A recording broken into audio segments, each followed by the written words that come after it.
morning and welcome to an oral argument session of the 5th District Court of Appeal. As you've already heard, I'm Judge Palmer. To my right is Judge Sawaya.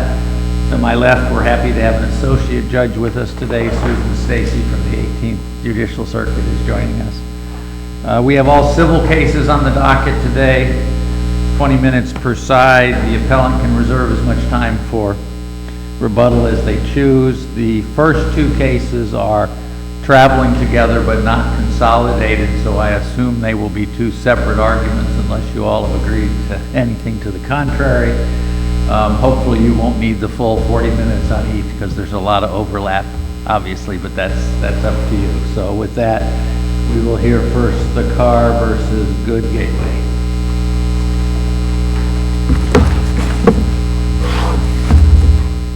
Good morning, Your Honors. May it please the Court, my name is Jamie Bellotti-Moses from Holland and Knight. Today, Mr. Roy and I will be handling the arguments. I will handle the first argument, and Mr. Roy and I will share the second argument. We are here on behalf of the appellants, Chuck Thacker, Mueller & Rohan, and NCT Systems. I would like to reserve 5 minutes for rebuttal. The light goes on, you'll be into your rebuttal. Thank you, sir. The remaining appellants in this case, Orlando Gateway Partners and Neilhan Hospitality, filed bankruptcy during these proceedings, and as is the course in bankruptcy, the trustee steps into their shoes. The trustee, Emerson Noble, is here with his counsel, Esther McKean, and they have agreed that Mr. Roy and I can handle the arguments today. Also with me here today is my client, Chuck Thacker. We are here today asking for either a complete reversal or a new trial. In this argument, I will be addressing those issues that are relevant in both appeals. As the court mentioned, there is some overlap. However, in the SCG argument, there are 3 issues that are unique to SCG, and we will address them in the SCG appeal. Does the court need me to give a brief recitation of the... I just have one question that's basically procedural, and it has to do with the spoliation issue, and specifically it has to do with I think there were 2 instructions. Instruction that was given when your client was testifying, and then an instruction that was given to the jury with the other jury judges. So my question is, concerning the instruction that was given to your client when your client was testifying, there was an objection to the testimony, and my specific question to you is, does the record indicate that there was a specific objection to that particular instruction to the jury at that time? Yes, Your Honor. There was a sidebar where Mr. Ehrencleugh repeatedly objected to the instruction. Prior to trial, Judge Munyon had mentioned what type of instruction she would give and that she would give it at an appropriate time during the trial. There was an extensive objection at that time, and then there was an objection when the testimony started going into the... There was an objection to the testimony saying that it's not normal, but the instruction was given by the court, and then after the court gave that instruction, did you object to the giving of that instruction?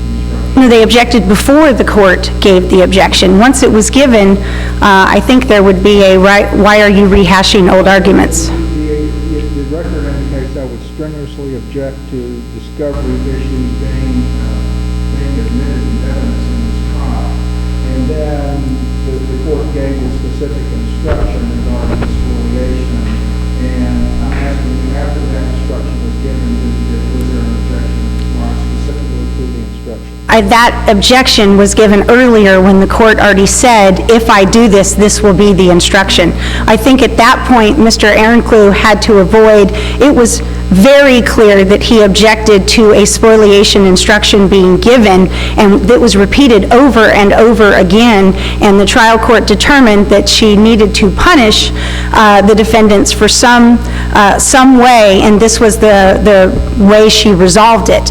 But this instruction is improper under the law. In order to give this type of instruction... Well, the reason I ask is that, I think there was an objection that was lodged to the jury instruction that was included with the packet of other jury instructions. But if there was no objection lodged to this instruction at the time that you testified, then it seems to me that the argument regarding the instruction, proposed to the trial, it would have been basically harmless error. So if you're saying, if I look at the record, I will see a specific instruction, a specific objection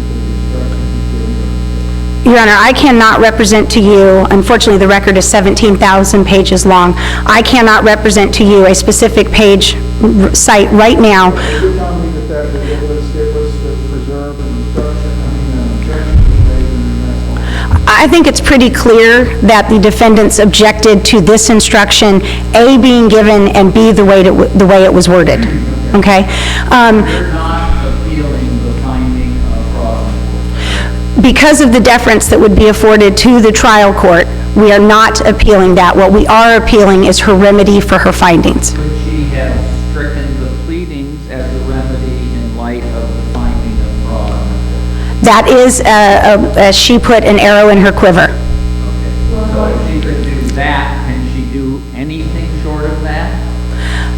It depends. This instruction, no, because the law does not support this instruction. She could have given a different instruction, but this instruction violates the law. There was no spoliation of evidence, number one, so there was nothing that hindered the plaintiff's ability to present their case. In fact, She called it a spoliation-like instruction. It wasn't actually a spoliation instruction because it didn't say anything about spoiling. well, but Your Honor, it did exactly what they do in Valson, which is, you may presume that X, which in Valson-type cases, it's the missing evidence, okay? So the latter that's not been produced that they can't do any investigation on. Here, what he allegedly withheld was evidence in plaintiff's case, okay? The plaintiffs used this evidence to present their case, but she said this evidence was allegedly delayed being produced or attempted to be concealed, and you may presume that that evidence is bad for the plaintiff, or for the defendants. So not only is it not appropriate because the evidence was not missing and there was no prejudice to the plaintiff, she didn't say you can infer, you can analyze, you can determine. She said you may presume. She basically told the jury these items are harmful to defendant's case. That is stepping into the province of the jury and what makes this instruction reversible error. So if we reversed on that basis and sent it back, one option for the trial court would then be to strike the pleading. That would still be an option available to the trial court. Yes, the trial court has options. She also has the ability to do monetary sanctions. The reason why pleadings get stricken or defenses get stricken is if the defendant or a plaintiff in the case, a lot of times it's the plaintiff who is withholding evidence, if they hinder the other side's ability to present their case. As frustrated as the plaintiffs might have been with my client, as allegedly he delayed things, we're not challenging that, none of it prohibited the plaintiffs from presenting their case, and in fact, all of that information was used against my client. So striking of the pleadings probably would be too extreme of a remedy because it didn't prejudice the plaintiff. It may have frustrated them, it may have increased their costs, that's why you reward attorney's fees, but it did not affect their ability to try their case. That's why the sanctions get more severe when the evidence is actually missing. Nothing was missing in this case, and I think that's a critical distinction. The problem is here, basically the trial court instructed the jury that my client was a liar, and that they were to presume that the evidence that he delayed is harmful to his case. He didn't have a chance in this case after that instruction. And then when you combine it with the net worth discovery testimony that got in, my client was a wealthy liar. I don't think a defendant has a chance when you're told that. Yes, Judge Stacy. With regard to the financial strength being entered, isn't it true that this was part of the invited error doctrine? It was argued that we somehow opened the door to financial net worth testimony and evidence. The problem is, the testimony has to come in of what Mr. Thacker and his related entities, their investments in this project, what they put forth, how much they were on the hook. By the time Steve Smith gives up his interest in SEG, Mr. Thacker and the related entities are into this project for $35 million. That is just a fact, a reality. And the reality of that is that Mr. Good, who only put in $150 of this huge project, and Mr. Smith, Smith, who only put in $950,000, they didn't have the economic wherewithal to match what Mr. Thacker did. Again, that's just a fact. Mr. Thacker was the money member. He was brought in simply to contribute money, but simply because you're relaying the facts of his investment in this venture does not render it fair game to prove what a wealthy gentleman he is. The case law, the courts have opined in the case law that juries use this information against defendants. Again, spoliation evidence, he's worth $1 million. He's just a wealthy liar. I almost said lawyer. He's just a wealthy liar. Go ahead and find against him. And then when you add the speculative damages of What the specific instruction, and I'm looking at the instruction that was given at the time of testifying, was concealed, and then the instruction agreement determined if this material and this material, you may presume the evidence will be concealed responsible. So the instruction just simply told the jury that he attempted to conceal something, but they have to determine whether the material was responsible. Well, actually, they have to determine if it's material. Once they determine it's material, they have to presume it was harmful. There's not an inference, there's not a suggestion you may infer, it's you may presume it was harmful. It is above and beyond what the typical spoliation instruction is. And again, we don't have missing evidence. Everything that he may have delayed disclosing was integral to the trial of this case. It was. Did he give testimony that was contrary to what was then found in the subsequently discovered document? Well, before subsequently discovered, yes, it was contrary. That's part of the trial court's finding. But one of your arguments is they were instructing the jury he was a liar. Was there not, in fact, evidence that he did lie because he said one thing and then the documents proved that he was testifying false? But, Your Honor, if he was a liar, it was during discovery and pretrial, which should not be an issue for the jury. But at the time he was testifying, he was actually answering the question truthfully and was then asked, didn't you? No, he was. The documents came out. No, but Your Honor. You're saying that they can't bring out that he lied during depositions? But Your Honor, at trial, Can you bring out that somebody lied during the deposition? if he was being inconsistent during his testimony, but he wasn't. He was testifying truthfully at the time that the instruction was given. It was, are you 70%, the questions were asked. Is that contrary to sworn testimony he gave in discovery?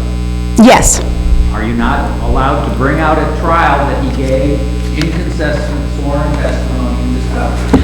And that should be what the... Are you able to do that? Yes, and it should have, and that was revealed. That was testified to. But the trial court went one step further.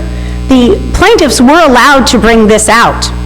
But the trial court then said, okay, despite the fact this has been revealed, despite the fact that he has been shown to have not told the truth or delayed in disclosing this information pre-trial, I am now going to tell you that basically Mr. Thacker is a liar and you may presume what he didn't disclose is harmful to him. The undisputed evidence showed that he was a liar, right? No, The documents now show that something he said under oath in deposition was not true. I won't, no. That's difficult for me to answer because we are not disputing the court's findings. But my client always took the position that there was an explanation for that, and he did try to explain that at trial.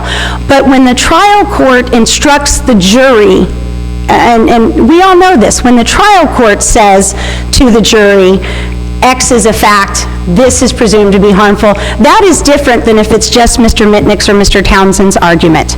The jury can infer that based upon the testimony. The jury can reach that conclusion themselves. But when the trial court steps so far as to make that determination and to encourage the jury to make that determination themselves, then they have stepped into the feet of the jury.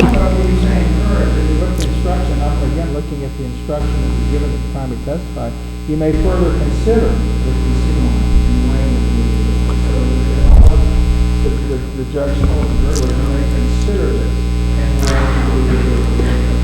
way that I'm finding a liar. But, Your Honor, the jury can consider any of the testimony and their believability. That's a standard jury instruction. This instruction was one step too far. It was justified under the spoliation case law, and even the judge said the day before, "I found 4 cases. I'm concerned about them. I don't think I can give this instruction." There's no nexus between the non-disclosed information and the plaintiff's, there's no prejudice or injury. The item that was allegedly concealed had to do with cutting and pasting the Well, it just had to deal with the actual ownership of the entities and whether he had, what percentage of interest he had. But all of that came out, all of that was used, all of that was discovered. Wasn't it true that he said he had no interest when in fact he had 70%? Right, and that was figured out, revealed, testified to at trial. He was examined on it at trial. There was no need to go the step further. It goes to the severity. Does it not go to the severity that there were multiple instances? The trial judge did provide monetary sanctions, which is on the lower end of what a trial judge could do, and then there was striking the pleadings, which is on the higher end of what a trial court judge could do. So she kind of went in the middle, and not only did she not go with a pure spoliation instruction, she went with something a little bit less in saying that she wasn't going to instruct the jury that was material, she was just going to provide them that there were veracity issues. I see that I'm into my rebuttal, so I will answer this very quickly because there are still other issues. But I would suggest that she didn't give a less than. In the Valson instructions, it's an inference. This was a presumption. You may presume that this information is harmful to his case. Mr. Thacker had no chance in this matter once he was told he was worth $140 million and once the judge told the jury that he was a liar. I will finish my arguments on rebuttal.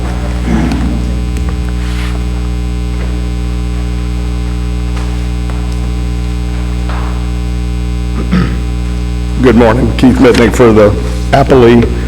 I want to make a comment on the fraud on the court issue. This was not a spoliation. basically a sanction. What did the trial judge find to impose a sanction for what had happened in the past concerning what the trial court thought was fraud on the court? Absolutely. But it was phrased under the guise of spoliation. And it was, that was used as a template because this was an extraordinary situation and she was trying to craft something that would do the trick short of striking the pleadings, but she found that was, not only did she find striking the pleadings was proper, she offered it to them. And she said, well, I can strike your pleadings, said, don't do that. And I want to, if I may, just add one other point that distinguishes it from this situation of, well, the evidence was then before us. What's missing here is, this isn't your typical case where something's hidden and now you got it and all it did was frustrate us and we wasted time. Not only were they lying to the court for a substantial gain, which is to try to get himself out of the case on motions to dismiss and summary judgment by saying, I have zero interest, and it was just a lie. And then when he got called to the carpet on it, he lied about the lie and came up with more stories to the court, to their face. At a fraud on the court hearing, he concocted more lies to her to get out of the original lies, and she finally said enough. We frankly were frustrated to tears she didn't strike his pleadings. However, the point of it is, this isn't just where we ended up getting the evidence, because what's left out of that analysis is this was a fraud case, not just fraud on the court. Therefore, the fact that he was trying to claim he had zero ownership, no financial gain, and he lied about that, was hugely important to proving you did commit a fraud, you were gaining financial gain personally, and tried to claim you had none. You were just a manager on the sideline. That was a highly relevant point for the jury. What's left out of this is not only, because the judge was having some hesitation because it is a unique situation, he continued then in front of the jury to perpetrate the same lie when I went to question him. We had covered, he isn't going to get up and tell those same lies to this jury. And before the sanction was given, he started to do it again. And how would we unravel that with the jury? Well, in this particular case, the instruction wasn't given just once, it was given twice. Yes, sir. And when he testified, he was giving the instructions and it's kind of a double whammy. Now, whether it's harmful enough to get a reversal, we have to decide that.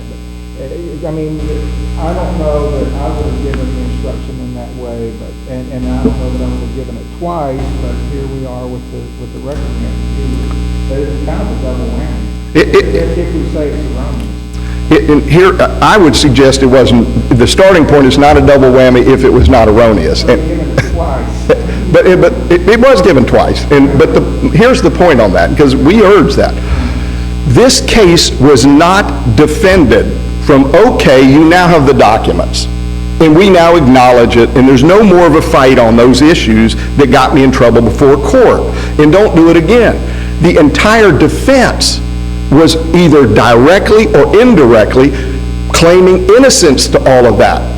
So the reason it was relevant to give it again at the end is this jury's now pushed through all of his testimony. And by the way, the record will show, even after that, he kept trying to push out these, no, it didn't happen that way. And we'd have to run to the bench and object and say, he's doing it again. I believe, I may be wrong, I believe I may ask her to read it again on the stand. And so the point is, after she gave it, he still was trying to perpetrate the same fraud on the jury. And how could she sit back and let him perpetrate the fraud she'd already convicted of on this jury? And how else was she going to communicate? Strike it, or I'm going to tell you he committed a fraud on the court on these issues. We wanted her to tell him it was material. She backed that down. We wanted her to say that goes to his believability. She backed all those down and left that up to the jury. I don't know of any other way, other than striking the pleadings, that you could have communicated to this jury that these very facts that are highly pertinent to this type of a case, he has tried to claim he had zero ownership, and he was still trying to tell it to the jury before the instruction was given and after. Counsel, what about the appellant's reference that she could have provided an inference instead of a presumption pursuant to Valson? Right, because which would have been a lesser. So it would have been a lesser instruction. It would not have been, if it was harmful, it wouldn't be as harmful. I have two responses. A, we aren't traveling under Valson. This was not a destruction of evidence. Valson only comes into the picture as trying to craft using it as some type of analogous model. But it wasn't, never intended to be a Valson instruction. It was a fraud on the court instruction, number one. And number two, the lesser would not have done the trick, because that would be saying he may have committed a fraud on the court.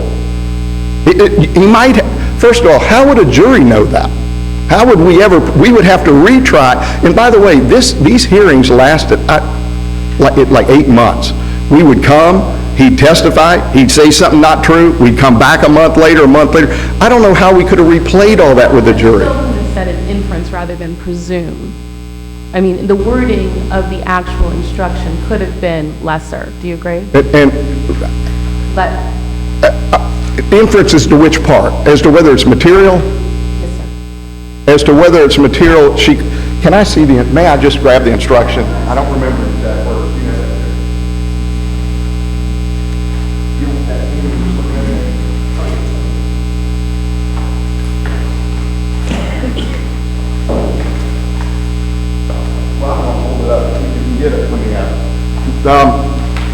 I don't mean to duck your question. I'm not perfectly clear on which part of it. She could have said, you may, there, thank you very much.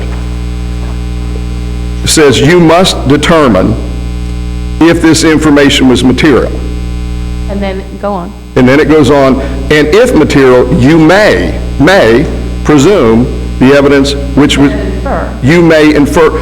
Your Honor, honestly, I wouldn't, if it had said, you may infer, or you may presume, and I don't mean to be wise, I don't see the distinction that would, I doubt very seriously they would suddenly say that one's okay with me. So I see that a distinction without meaning, although I follow what your point is. In the real world or when it happened, I don't think that would have changed their argument of it being harmful. But regardless, my point to it is this. This guy was just thumbing his nose. It's not he did give us a heck of a hard time. That's what started the process. He got sanctioned, he got held in contempt, and then he got caught lying. Then he got caught lying more. And we spent so much of the court's time on it. And it was not just a pretrial discovery dispute that was irrelevant really to the jury because we now have it. That just isn't this animal. That's the Valson. This was, the things he was hiding are very relevant to this case because it went to show he was trying to steal it for himself, a fraud case, and here's your motive. It was yours, and you were trying to stand back and say you had no ownership interest. And he did it to the court to get out of the case, and we had a trial date before she ruled that got continued. He almost got, and if we hadn't discovered some of these documents, he would have been permanently dismissed from the case on a lie. Yeah. Yes, sir, I do. This is, and I know net worth cases, and I've been trying cases a long time, and I know minus punitive damages, typically we don't put net worth into a case. And I understand that is the starting point of, sounds bad. But again, we've got to put it in the, right, and we were not. We had filed a motion for them, and we had not got punitive damage in. Fully aware that we don't have punitive damages. This was first starting point. It's relevant to this case because of the unique issues in the case, unlike, for example, if this was a car crash or a medical malpractice, which I'll point out. But there's another point I think is very relevant to the proper perspective of looking at the net worth here. The reason fundamentally we don't want it in is you're rich, you're not, they may give you money because he's got a lot of money and you don't. That's the fear at why that rule's there, we all know. That doesn't apply here because an integral part of this case was I'm rich and you're not, because that was in their defense. So they can split hairs and say, all right, we could say we were wealthy and you didn't have any money, but you shouldn't say net worth. I'm going to tell you why that was independently relevant. But the prejudicial value of typically you would never talk about the economic disparity. This case, that's why she finally opened the door, one of the reasons. Because they were saying my clients couldn't make capital calls because they were broke and he had all this money, and therefore, even if he did something wrong stealing, it was all moot because they were never going to make capital calls. That was their defense. Our response to it was simply, he was brought into it because when he came to us, he said he was replacing another money guy. And our people had to prove him coming in. They had conversations. If you're going to come in, we don't have the ability to pay this. We want to know about your financial wherewithal to carry us through hard times. And in that setting, he actually said, I'm worth $200 million to Mr. Good. You don't have to worry about it. That was a substantial reason they agreed to him replacing Mr. Hendon, who had been the money person before. Our people didn't have the funds. That's why they split it. In fact, when he came in, they went from 50% to 55% because he came in as Mr. Big Daddy Money. That had to come out in trial, even though I say it would have been relevant if they hadn't opened the door, but they did. They're up saying, you couldn't make cap calls, you were broke, and he had all the money in the world to do it. So in that setting, to tell the jury, yeah, the guy had all this money to do, and if you look how it came up, that's the exact context. It wasn't, hey, he's a rich guy. It was, he told them, and they relied upon it, that they wouldn't have to make capital calls because he had all of this worth. That was the only way it was presented to the jury on that. And then, the alternative relevance beyond that was, he had taken those assets that he had stolen, and he had put them on his personal financial statement, and he had used them at the bank for his own financial gain. So it was relevant to show, A, he was commingling, B, he did steal it and the motivation for it on the financial statements, because that's where the numbers came off, his personal financial statement. And also, the very properties that he was claiming were worthless were on the same financial statement showing, I don't remember the exact number, like 20-something million dollars. So there was relevance to these economic issues, particularly on his financial statement, completely independent. And the idea of, gosh, this created some horrible unfairness when they were saying, he's rich, they're broke. The fundamental underpinnings simply aren't there. And that's why the judge ultimately let it in as being relevant, as well as they opened the door to it. You can't say, you can say this part and we then can't comment further on it. Let me shift gears again. Yes, sir. There's a bankruptcy issue that was raised in this case. basic disagreement about a fact that presumably would be provable one way or the other, which is what was the timing of the bankruptcy and the dismissal, or the filing of the petition versus when somebody owned a certain piece of property? Can you clarify that? I can, Judge. And the best I can say, because I've thought about it, because this is a complicated issue, and I'm not a bankruptcy lawyer, but I've spent a lot of time preparing for this and getting up to speed, and I finally, the light came on that this is a very simple issue. And here's why it's simple. Not because bankruptcy law is simple, because there are two simple principles we all know here in state court fine. One is called ripeness, and one is called mootness. And they're the bookends that show that Judge Munyon got it right. This was Judge Munyon's ruling on standing, not on bankruptcy. And here's what's fundamentally wrong. And what tipped me to it, in the record you will see, when defense counsel was cross-examining this, the bankruptcy person who gave a very brief 10-15 minutes in the middle of the trial outside of the presence of the jury, Mr. Parrish. He kept asking this question: if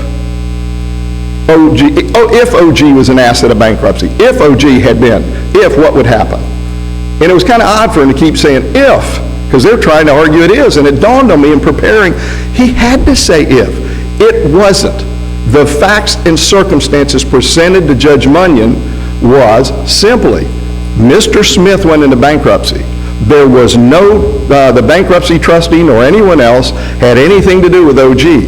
The document that they were waving around to claim, and what they were doing is trying to... Isn't it true, though, that Mr. Smith was a single-member LLC, and that single-member LLCs come into the bankruptcy as an asset of the estate? Yes, there's law to that effect.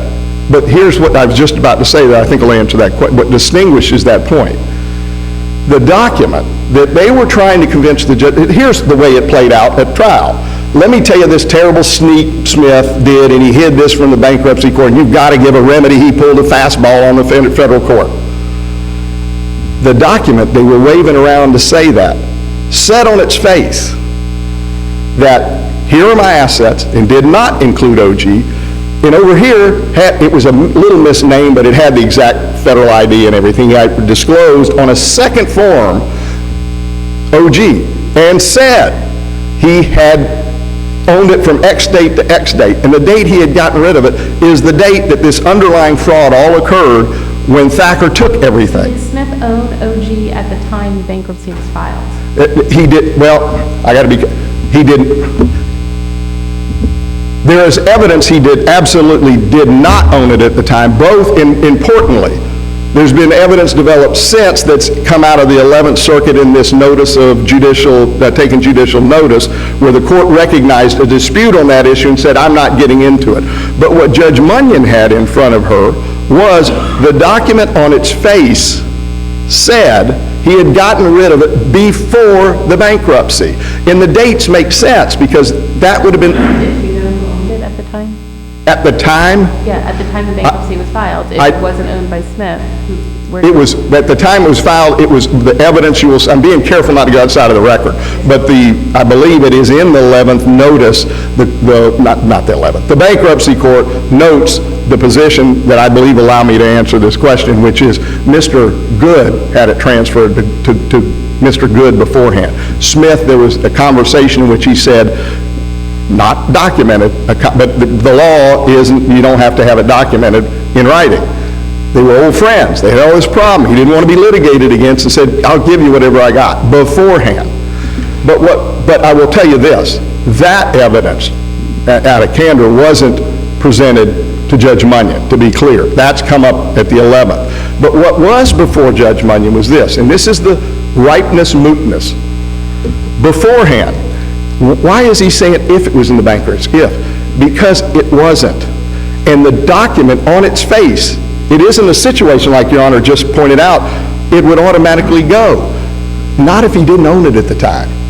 And the evidence was, before the judge on that document was, on its face, he didn't own it. So what they wanted her to do, remember, they didn't claim lack of jurisdiction. They said, please take jurisdiction over this and rule. And they brought it to her and wanted her to do this. I know it wasn't in. There is this dispute on the face of that document. But I want you to decide it should have been in, and then rule as if It was in. Wasn't ripe for that, what they should have done, and they had years to do it. Go to the bankruptcy court and reopen it and litigate it. And then, if the bankruptcy court said, yes, that is an asset, I don't care what this document says, I've taken evidence, and I now rule it is, then they would be able to say, Judge Munyon. But what Judge Munyon said is, it really is, she never said the word ripeness, but that's what it is. All she said is, look, on the record before me and the circumstances before me, I'm here on a SEG standing issue, not bankruptcy. And SEG's not in bankruptcy. And they're trying to go back and peel back what if, so they're due. The what ifs weren't for her to do. She's not a bankruptcy judge. The what if should have happened in bankruptcy court. Remember, they didn't raise this issue through very good law firms. Martyr, Greenspoon, King, and Blackwell and Downs. Nobody raised this. Right on the eve of trial, they bounced up with this for the first time, but not as a jurisdictional issue, as a standing issue. And Judge Munyon said, you're missing the mark. I'm only here on this one entity that was never in bankruptcy and is removed from the bankruptcy. It isn't OG, it's SEG. And they got standing. She was right. But now let me say moot real quick, because I don't want to run out of time, because I said I've got these bookends I worked hard on. I want to finish this if I may. Now, what happened after the fact? They did run back to the bankruptcy court after judgment. And the same bankruptcy judge, same trustee, and all of this stuff, and they filed with your honors. They wanted to get it in just that they'd filed it, and they said it's going to prove we're right, and it's going to show this whole proceeding. We're going to own it, we're going to dismiss this appeal and abate it. Why? Because it's simply been reopened in bankruptcy. Except that's not what happened, because we then filed the ruling of the bankruptcy court, who was the same judge involved the last time, and he wasn't, this is terrible, Smith, you hit, none of it. He said, there's a dispute, I'm not getting in it, and this is a matter that ought to be determined by the judge. And further, that Mr. Thacker has been forum shopping it all over the place, bankruptcy court to here, and he said, and further, that judge, who they say would, oh my God, it's terrible, they'd have taken it, said, he is trying to influence the outcome of this appeal. So beforehand, they never raised it. And the judge dealt with what she had. After, they took it back, and all these things they said had happened didn't happen. So where would be she committed reversible error by saying, I've got standing. Dadgummit, I had some more to say. I have my one page. Oh, thank you for giving that. Really important stuff on there. Thank you, Your Honor. To address the double whammy question, I would like to also add that monetary sanctions were imposed, so it was more of a triple whammy. It was simply too much. If you notice the language of opposing counsel, she had already convicted him. It was clear that the purpose here was to punish Mr. Thacker, but it simply went too far. I would ask the court...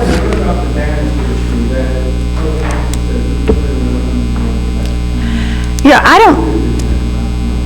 don't know how Mr. Thacker possibly opens the door to his net worth and the over-exaggeration of his value and the suggestion that you should punish him because he's worth so much simply because he reveals the facts of the deal. He is brought in as the money man. He has dropped or guaranteed $35 million in this project as opposed to the other party's $1 million.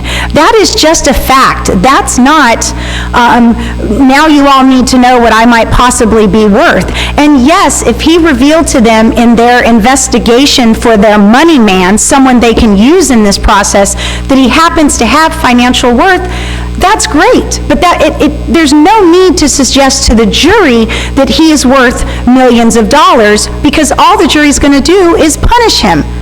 In the cases where I can't remember the name right now, but there's the lady who says she couldn't get medical treatment, and it then gets revealed, well, you got a huge settlement in another case, you could have afforded medical treatment. By bringing that up, your lack of ability to pay for something, we're going to reveal you did have the ability.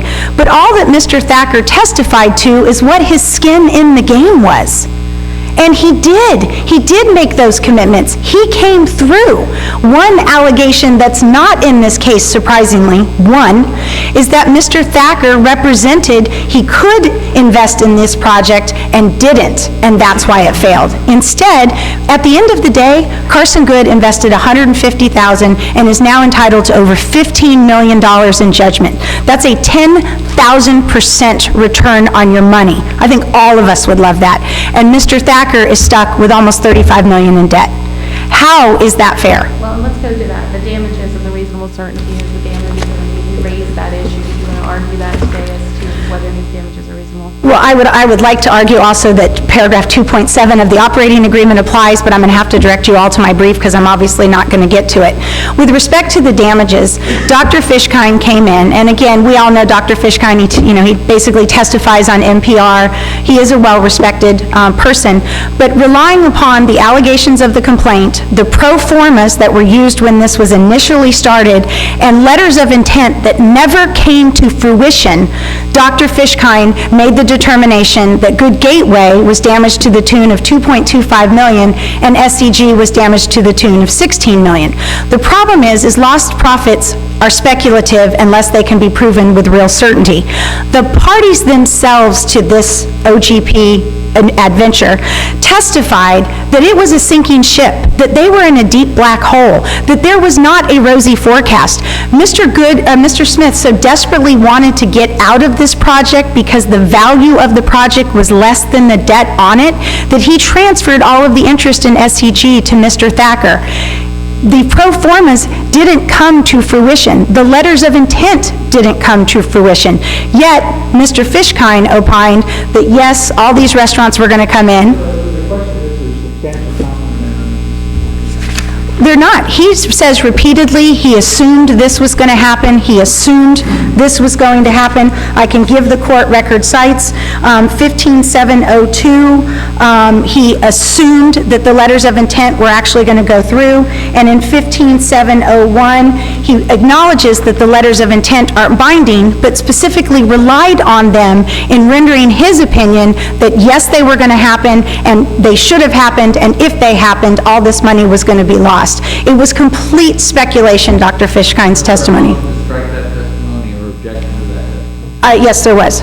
I can't give you a cite, but it was raised, and I think there was a lot of bench conference regarding Dr. Fishkind's testimony, but he was allowed to testify. On the other hand, Mr. McGill got up and testified to the realities of this project, and testified that the value was nowhere near that. But again, Mr. Thacker's out $35 million, and Mr. Good has gone from $150,000 to $15 million on this project. For those reasons, we would ask you to reverse either for judgment in favor of appellants or a new trial. Thank you.